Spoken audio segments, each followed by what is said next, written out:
Yes, I'm recording in uniform again. I actually did make this video out of uniform a few days ago, but the sound quality and the image quality of it was so bad that I decided to redo it today. Hi. If you pay attention to the B-roll in my videos, you might have noticed some flashes of how I make my week schedule. Like this colorful timetable thing that looks a lot like your middle school timetable. And I thought, considering the theme of this channel, I thought it would be cool to share with you how I make that timetable. I used to use that kind of system when I was still in school and I needed to plan all my activities around a very static school schedule or a very varying school schedule. What I mean with static is that it comes first. I cannot move classes, for example. Like other appointments often can be moved. Classes happen with or without you. So if you want to attend it, you have to plan around it. Same with a work schedule. That's what I mean with a static. So while it still may vary from week to week, I had to put it first because it's a yes or a no with those kind of schedules. I kind of stopped using it as soon as I quit school, because without school and my day job being mostly in the weekend, I started to feel like every day was kind of the same, so I didn't really need a varied planning anymore. I think I need it again, and I think it will help me stay accountable for my slacking, and it will help me with the discipline. There are a few things to keep in mind when making this kind of schedule. The first and most important thing, in my opinion, is that your personal needs in making these kind of timetables comes first. Your self-care is priority. When you eat, what time you sleep, and that kind of stuff should be planned in first. And that is because self-care does contribute to productivity, despite what some people might say. It's really hard to be your best or perform your best if you're not well fed, if you're not rested, and if you don't feel good in your skin. And your body does require a whole bunch of maintenance, from your skincare to taking care of your teeth, making sure you go to the optician if you have contacts or glasses. Like, you need fresh air, you need to move every day, you need to make sure all your muscles get some training. White spaces are spaces in a schedule or timetable that represents time dedicated to contribute to something else without actually being productive. A very common one of these is travel time. When you're traveling from or to work, you are in a train or you're in the car or something else like that, and that time isn't spent productively. Some people would argue that travel time to work is part of work time, but unless your job actually pays you to travel, it's not productive. It doesn't make you money, it doesn't contribute to your health, it doesn't contribute to what you learn, it doesn't stimulate you. There are plenty of ways to fill up white spaces. For me, a very common white space is the 4 minutes that I wait for the kettle to boil when making tea. And in that time, I'd like to just do some dishes that are laying around, or do a lesson of Duolingo or something to still fill in that white space. A lot of people resolve this problem by listening to a podcast in the car or reading a book in the train, and those are great solutions for this kind of thing. This is time that is unscheduled and not necessarily dedicated to contribute to something else like white space, but it's just time that you're not doing anything because you're tired or your day is over, or you're just sitting on the couch and you're relaxing, but you're not stimulating yourself in any other way. The 20 minutes between the day ending and you're actually going to bed. You just kind of slouch on the couch and you're kind of tired and you're trying to convince yourself to go to the bathroom and start brushing your teeth and all that. There's very little you can do against dark time. It's just a thing, and just like with white spaces, it's just good to be aware of it. Like at the end of the week, you try to evaluate how much you've done versus how much time you had, and you realize you didn't do as much compared to the time that you had to do stuff. Dark time is a spillage that is good to keep in mind. And the last two terms that I'd like to discuss are terms that are often used together, but I feel like they're two different words, and that is spare time and leisure time.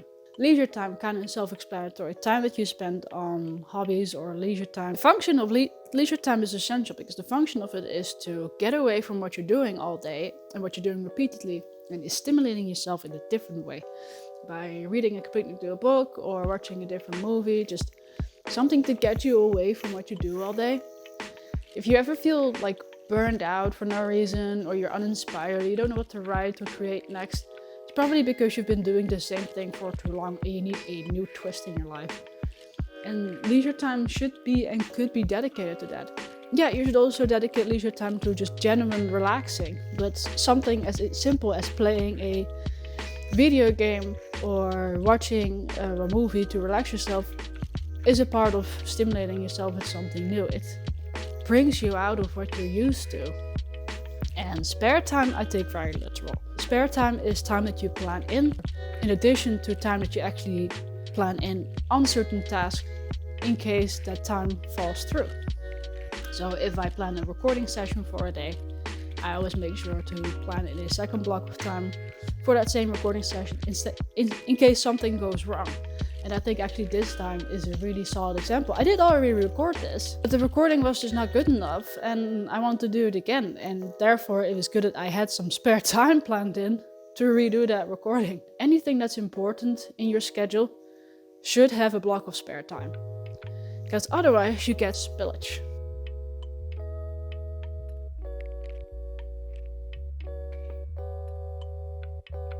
Spillage is everything that you meant to do in a week but didn't finish and now has to be replanned in the week after. What happens then is that because the new week also comes with a new set of tasks or goals, your week becomes overplanned. You end up having to adapt and adjust your habits and planning to fit the spillage, and it always inevitably leads to more spillage for the week after, meaning you adapt and change your habits again and again and again and again until you end up with a week schedule full of habits and routines that no longer fit your goals, and you actually have no idea anymore why you're doing what you're doing. The biggest problem really you can have is over planning. If you ever feel like, oh, there are too many white spaces or too many open blocks of time in my schedule, it's like, that's not a bad thing. If you can get everything done and you have time left, that's great. That is a good planning. You can just call it spare time. And if you do manage to finish everything with that and you have a whole bunch of spare time left, then just use it for something else, like get a kickstart on the next project or get some extra well-deserved leisure time. It's not a bad thing. It might feel like a bad thing, but it's not. So that all said, let's take a look on how I put together my timetable. So what I use as an online source to make these schedules is a program called Draw.io, like this. I'm pretty sure it has a different name, like App Diagrams or something, and I'm just going to show you how to create a new one. This blank diagram, and you can pick a folder, doesn't matter, whatever's good, select. You can put it on your Google Drive, or you can put it local. You can actually save it local, even if that may seem weird. And I start with creating, I'll zoom out a little bit, just a standard Monday to Sunday kind of thing. And I also have a daily rundown here, just in case, like sometimes when days look too similar every day and I don't have anything that interrupts it, like standard work schedule or a timetable from school, I think a daily rundown like this is just easier and takes less work, because then you don't really need to plan each day individually, I feel. To make on the days, you grab this one, a vertical container, write down the name on it, and you can make them wider or smaller and longer if you want to. I would suggest using the squares behind it to kind of make it consistent. So it's like grab this bottom piece and fill up the whole square and make sure it makes sense. Copy, paste, tap, tap, tap, tap, tap. And you just put them in a row. You can give them colors if you want to. Then you get something like this. I made it extra long and I have a schedule running from 5 a.m. to 9 p.m. I feel like 5 a.m. is kind of where the day starts and 9 p.m. is where the day ends, and that's everything else is up for interpretation, I feel. But you can definitely do it differently. Like put more dark time in it. That's what I mean with dark time. Like start the day at 6 and end it at 8 or something. Whatever feels more comfortable for you. But because I'm so obsessed with maximizing my time to get everything done, this is kind of what I went with. And then I start to define everything that needs to be done. I color coordinate them. In the first list, I have a housework list. Then this is a school list, a writing list, things that I'm working on as a writing, YouTube related thing. Not all of these were used. This is just a rundown of things that might need some attention. Like here, class, being in physical class, school in general, time dedicated to practicing coding, time dedicated to studying. This was just filling up time. Like if I was done with all the study material and I was done with class, but I was still in school, I would just dedicate some hours to either coding or writing, whatever needs to be done more. The first thing you want to do is make sure all the self-care and housework and that is planned in, because that just needs to come first. You need to eat, you need to do groceries, you need to clean up the house at some point, and you need to take care of your body. Whether that's in the form of fitness or something else doesn't matter. I do fitness, which is fine, but if you have a different way to take care of your body, like just half an hour in the bath or going for a walk or whatever it means to you, it has to be done. And taking care of your body is really up for interpretation, but it needs it. Your skin needs care, your teeth need care, your eyes need care. It's being away from the screen, being outside, you need fresh air. Everything, your muscles need to be taken care of. Your body just needs care, and this is something that's so underestimated. Dinner time, I defaulted to 6 p.m. I'm gonna move that up for now because we've actually been eating more around 5, because it's just, well, we go to bed relatively early, so we like to eat relatively early. And then you need lunch. Then I just grab one of these squares, copy, paste, and put it up. I'd like to have my lunch around 12. Then you also need some breakfast. A little weird to me. It makes sense to me, but you might want to do it differently. When I planned my fitness, I include in that fitness time to shower and time to eat. So it usually ends up looking something like this. I usually I have a rest day on Thursday and Sunday, so it will look something like this, but I might plan a different activity on one of these days. Just for the matter of habit building. So this would be fitness, shower, breakfast, and then around 8 or 9 is then here, my day starts. Then what you also need to do at some point, once a week usually, you have to do some groceries.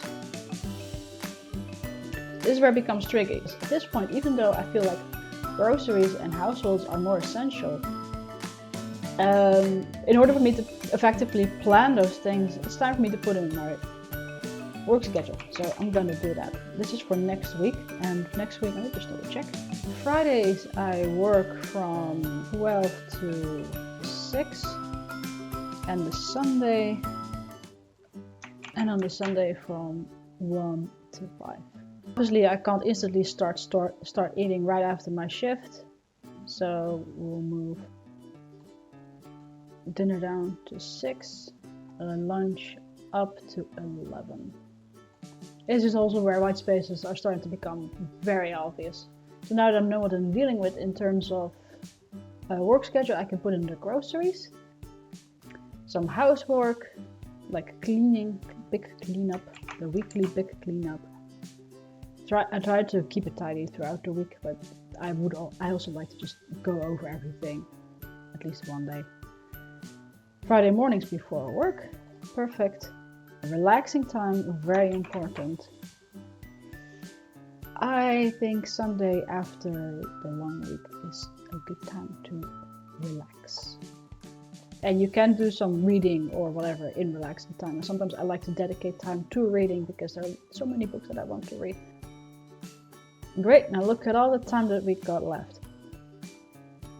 Now I have some white spaces up here, but in the mornings I like to take a moment to watch some videos on these days on Photoshop, so I can learn a little more about Photoshop and actually try it along with whoever is making the video. So I'll just put those up here. This is like really open for interpretation, this part. Like I'm trying to be up at 5, not always up at 5, so this don't always work, so I don't always spend a full hour on it. Sometimes I start the fitness a little later and I just do a little less. But it's not very tight, and you don't want it to be, that would just drive you crazy. But as soon as I wake up, I try to sit down and watch a video in Photoshop and practice a little bit, and as soon as I'm awake enough to start my workout, I'll start my workout. Work on my blog. I'm really exposing myself here, I feel like. All the things that I'm supposed to do, I'm just not doing. And this is why I've been doing a daily routine rather than this, because this is kind of the thing I do every day. Just try to work on the blog every day and try to work on Medium every day. I don't finish an article a day because I just don't have that I'm just not that inspired. Recording usually kind of happens throughout the week. So I can't really, whenever I have a moment, I record the progress and I put the progress together for the video. And recording usually takes 2 or 3 hours. Then I plan a second recording day just in case, because you never always get everything you want in one go. And then I've been meaning to write on Myra. Myra is a daughter of a pirate who is paying the price for her father's deeds, unfortunately. I think this is good for me, just to really look at the time and how inefficient I've been the last few weeks with my time. Good lord, this is turning into a moment of reflection. I say we eat from 5 to 6, but there's always also cooking time and cleaning up time, so let's make these a little bigger. I think that will help a lot. We have planned recording, and Myra, and now there's always a chance that Myra might fall through here, so we're gonna put in some spare time. So basically, whenever you plan something important, like for me, working on Myra is very important, it's always good to plan in some spare time. Some time where you don't really plan anything in, and you just make sure you have an extra amount of time ready in case it falls through. Like, I don't know how else to explain it. I hope it makes sense. By the time it's Wednesday, it's time to edit everything, and editing takes a long time. So I'm gonna, oh jeez, double that up and put some extra editing down here.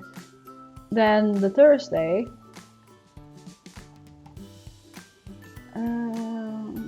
let's put another one of these here.